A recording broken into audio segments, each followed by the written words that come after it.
Assalamualaikum warahmatullahi wabarakatuh. Di sini kami akan mempresentasikan tentang Syiah yang disusun oleh Muhammad Hakim Rijal, Ali Mashan Abbas, dan Inka Nurmawaddah. Langsung saja, yaitu yang pertama, pengertian Syiah. Syiah dilihat dari bahasa berarti pengikut, pendukung, partai atau kelompok. Sedangkan secara terminologi adalah sebagian kaum muslim yang dalam bidang spiritual dan keagamaannya selalu merujuk pada keturunan Nabi Muhammad SAW atau orang yang disebut sebagai Ahlul Bait. Mereka menolak petunjuk-petunjuk keagamaan dari para sahabat yang bukan Ahlul Bait atau pada pengikutnya. Syiah untuk pertama kalinya ditunjuk pada para pengikut Ali atau Syiah Ali, pemimpin pertama Ahlul Bait pada masa Nabi Muhammad SAW. Yang kedua yaitu latar belakang kemunculan Syiah. Mengenai kemunculan Syiah, dalam sejarah terdapat perbedaan pendapat di kalangan para ahli. Menurut Abu Zahroh, Syiah mulai muncul ke permukaan sejarah pada masa akhir pemerintahan Utsman bin Affan. Selanjutnya, aliran ini tumbuh dan berkembang pada masa pemerintahan Ali bin Abi Thalib. Sedangkan Watt menyatakan bahwa Syiah muncul ketika berlangsung peperangan antara Ali dan Muawiyah yang dikenal dengan Perang Siffin. Dalam peperangan ini sebagai respon atas penerimaan Ali terhadap arbitrase yang ditawarkan Muawiyah, pasukan Ali diceritakan terpecah menjadi dua. Satu kelompok mendukung sikap Ali, disebut Syiah, dan kelompok lain menolak sikap Ali, disebut Khawarij.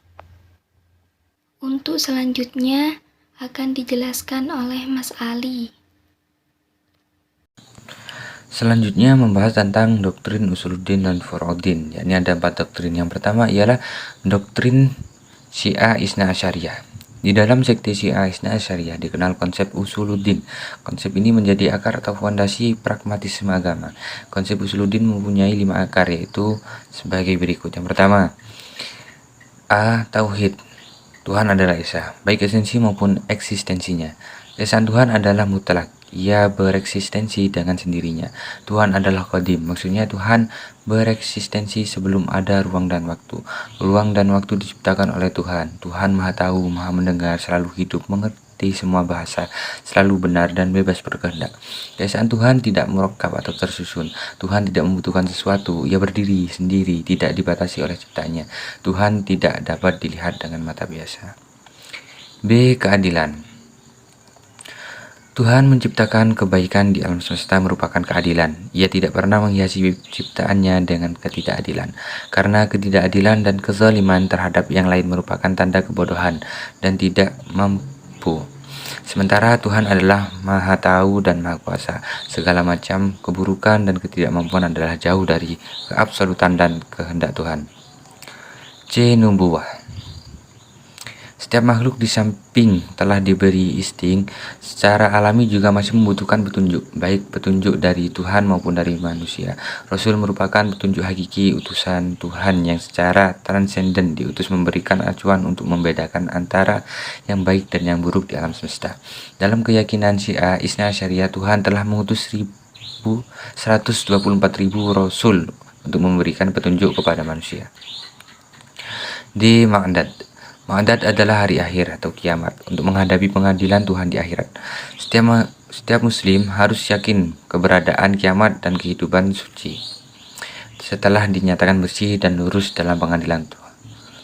Mati adalah periode transit dari kehidupan dunia menuju kehidupan akhirat. Imamah.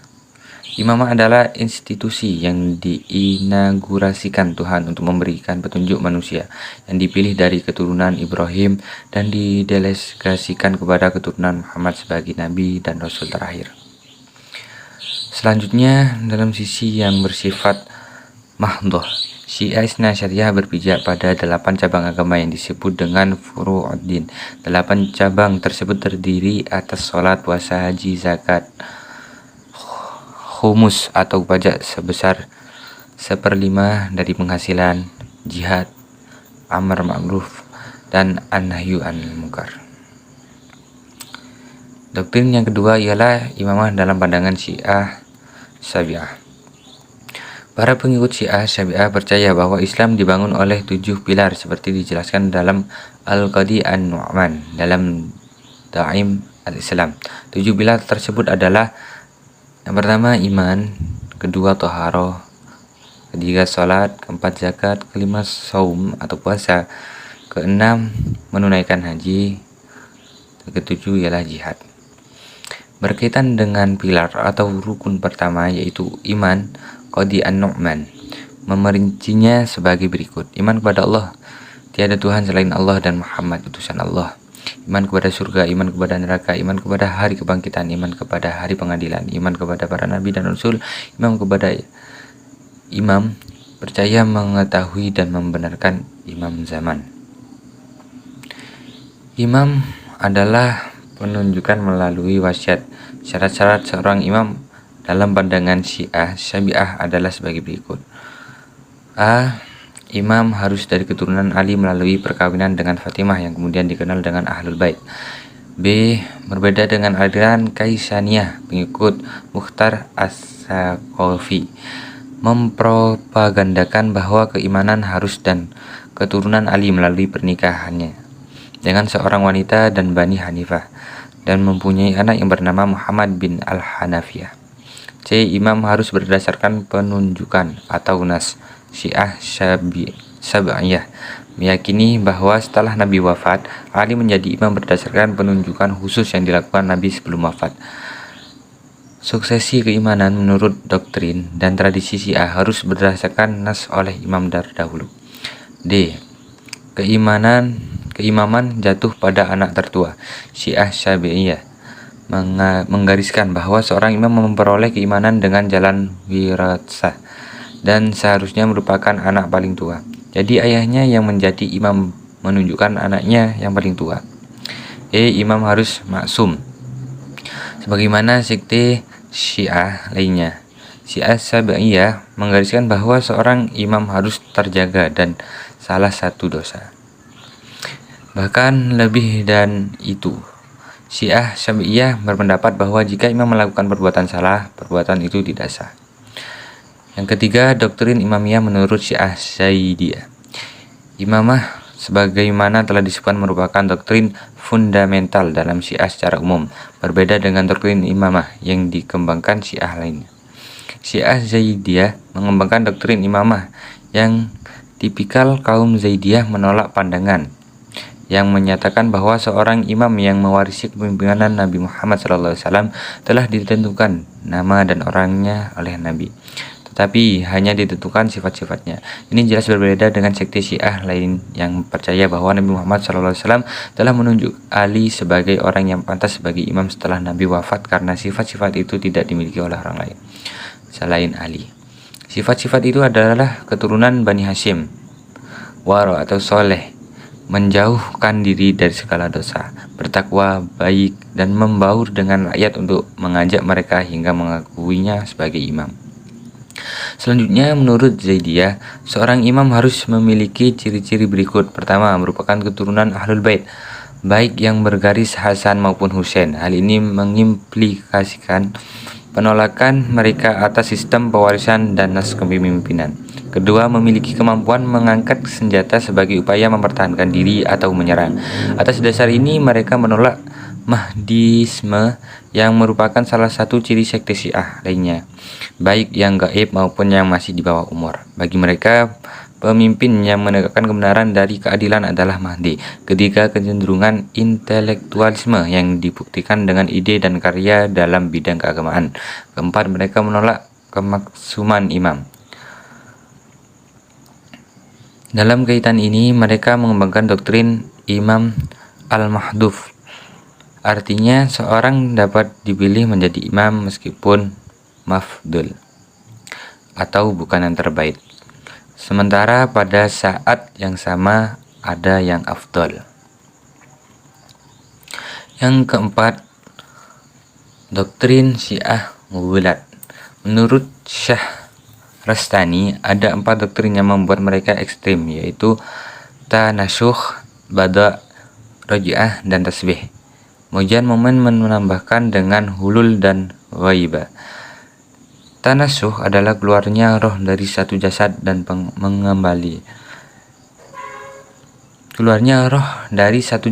mengambil tempat pada jasad yang lain. Paham ini diambil dari falsafah Hindu. Penganut agama Hindu berkeyakinan bahwa roh disiksa dengan cara berpindah ke tubuh hewan yang lebih rendah dan diberi pahala dengan cara berpindah dari satu kehidupan pada kehidupan yang lebih tinggi. Syiah Ghulat menerapkan paham ini dalam konsep imamahnya, sehingga ada yang menyatakan seperti Abdullah bin Muawiyah bin Abdullah bin Ja'far bahwa roh Allah berpindah kepada Adam kemudian kepada imam-imam secara turun-temurun. Bada adalah keyakinan bahwa Allah mengubah kehendaknya sejalan dengan perubahan ilmunya, serta dapat memerintahkan perbuatan kemudian memerintahkan yang sebaliknya. Raj'ah ada hubungannya dengan Mahdiyah. Syiah Ghulat mempercayai bahwa Imam Mahdi al-Muntazar akan datang ke bumi. Paham Raj'ah dan Mahdiyah merupakan ajaran seluruh Syiah, akan tetapi mereka berbeda pendapat tentang siapa yang akan kembali. Sebagian menyatakan bahwa yang akan kembali adalah Ali, sedangkan sebagian lainnya menyatakan Ja'far as-Sadiq, Muhammad bin al-Hanafiyah, bahkan ada yang mengatakan Mukhtar as-Saqafi. Tasbih artinya menyerupakan, mempersamakan. Syiah Ghulat menyerupakan salah seorang imam mereka dengan Tuhan atau menyerupakan Tuhan dengan makhluk. Tasbih diambil dari paham hululiyah dan tanasukh dengan khaliq. Hulul artinya Tuhan berada di setiap tempat, berbicara dengan semua bahasa dan ada pada setiap individu manusia. Hulul bagi Syiah Ghulat berarti Tuhan menjelma dalam diri imam sehingga imam harus disembah. Ghaibah artinya menghilangnya Imam Mahdi. Ghaibah merupakan kepercayaan Syiah bahwa Imam Mahdi ada di dalam negeri ini dan tidak dapat dilihat oleh mata biasa. Konsep ghaibah pertama kali diperkenalkan oleh Mu'ta as-Saqafi tahun 66 Hijriah atau 686 Masehi di Kufah ketika mempropagandakan Muhammad bin Hanafiyah sebagai Imam Mahdi. Ya, sekarang saya akan melanjutkan pembahasan dari Mas Ali. Pada kali ini menjelaskan tentang sekte dalam Syiah.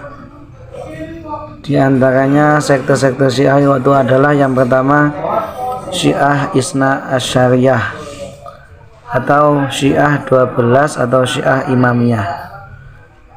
Dinamakan Syiah Imamiyah karena yang menjadi dasar akidahnya adalah persoalan imam dalam arti pemimpin religiopolitik, yakni Ali berhak menjadi khalifah bukan hanya karena kecakapannya atau kemuliaan akhlaknya, tetapi juga karena ia telah ditunjuk nas dan pantas menjadi khalifah pewaris pemimpin Nabi Muhammad SAW.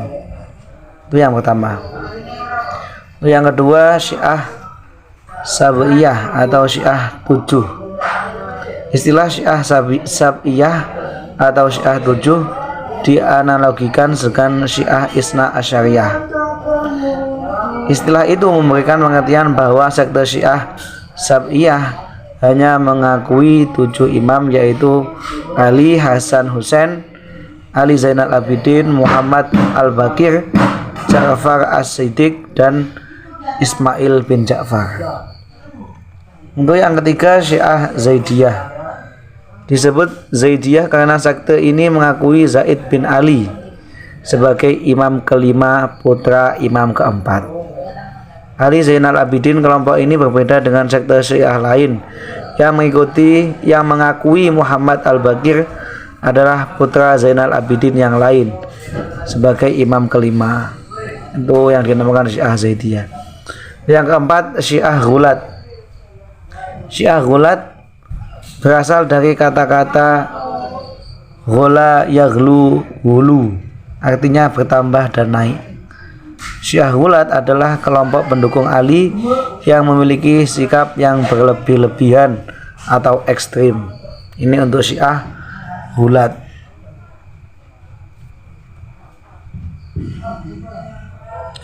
Untuk selanjutnya, Syiah dan Khilafah. Nabi Muhammad SAW setelah selesai menyelesaikan tugas risalah Islam selama hampir 23 tahun, beliau wafat pada hari Senin 12 Rabiul Awal 11 Hijriah, bertepatan dengan 8 Juni 632 Masehi. Beliau tidak pernah berwasiat siapakah yang menjadi penggantinya atau khalifah sesudah beliau wafat nanti, dan demikian pula tidak memberikan petunjuk atau pedoman-pedoman secara pemilihan khalifah. Hal ini tentunya diserahkan pada umat sesuai dengan keadaan dan tempat. Untuk berikutnya adalah khalifah setelah Nabi Muhammad SAW. Yang pertama adalah khalifah Abu Bakar As-Siddiq, yang kedua Sayyidina Umar bin Khattab, dan yang ketiga Sayyidina Utsman bin Affan, dan yang keempat Sayyidina Ali bin Abi Thalib. Untuk seterusnya dilanjutkan oleh para tabi'in dan tabi'at, dan sampai sekarang ini diteruskan dengan para ulama dan masyayikh. Mungkin hanya ini yang bisa kami sampaikan, kurang lebihnya kami mohon maaf. Wabillahi taufiq wal hidayah. Assalamualaikum warahmatullahi wabarakatuh.